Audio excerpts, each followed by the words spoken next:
வருகிற பொங்கல் விழாவின் போது கண்டிப்பாக ஜல்லிக்கட்டு நடைபெறும் என மத்திய அமைச்சர் பொன் ராதாகிருஷ்ணன் தெரிவித்தார்.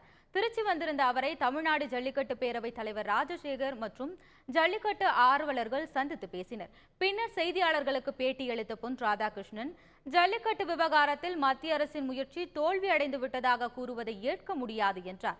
மத்திய அரசு சார்பில் தொடர்ந்த வழக்கின் விசாரணை டிசம்பரில் நடைபெற உள்ளதாகவும் 1% வாய்ப்பு இருந்தாலும் 100% மாற்றி ஜல்லிக்கட்டை நடத்த முயற்சி மேற்கொள்ளப்படும் எனவும் அவர் தெரிவித்தார்.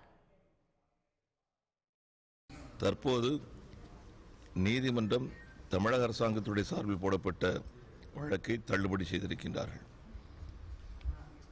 மத்திய அரசாங்கத்தின் மூலமாக போடப்பட்ட வழக்கு அது வருகின்ற டிசம்பர் மாதம் வர இருக்கின்றது.